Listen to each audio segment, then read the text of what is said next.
الإمام خلابي جس حرابي سبيل خلقري دسر قرازة بيشد خواسي مدير سخلابة بايش لجي وعالمديني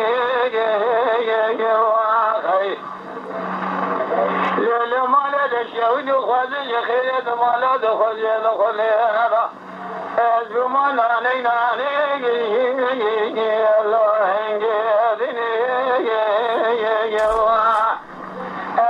قدم استاذ بليل باب حزين خل الله قول بشيري داني صبي داشتي لو ابو خلني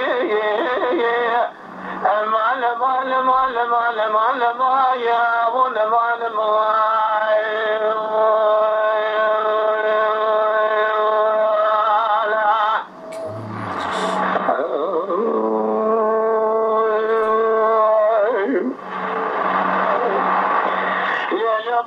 حزم الخلاف ومشترى مقوال بباني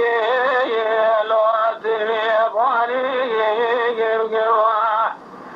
من باني حزم مدلق وكي قوضا بشيء صحنا باسمي جنيشي كبه قوضا زغري جوتا دنيك بخزاني وابيت من الزلزل بالا باري مرضني أدسكني من الخجي دستقنا دربيش دخواسي بايسري خدا جم گولو شيء لو اسري اواني بسنا بسين رباب حزني وادي رزلي كنا مالك قبل بدروب ميواني اجب شما بشينا ميلو في خباب دد صادر قلنا ساقا جسمي من قد اجبت ودو خد دين محمد كلمه دخل دين محمد كي هلا مال خلاب عن حلقي كابرين بدرون حبك كابرين يسروا على جناح الحفظك شيء لو أصلح بني مال خلاب بسنا قم بسيد السمر عقلك شيخ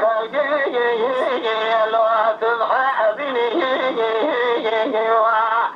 أمان مان مان مان مان مان مان ما وزروا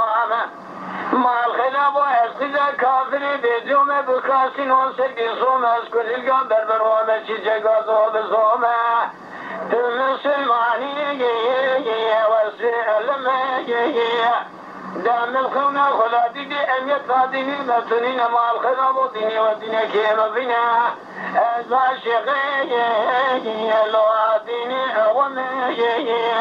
لا لا يصير ستان صال الزمان يجد خلاصين الطريق بابي حزني محملا لوكي كوردا بشهدي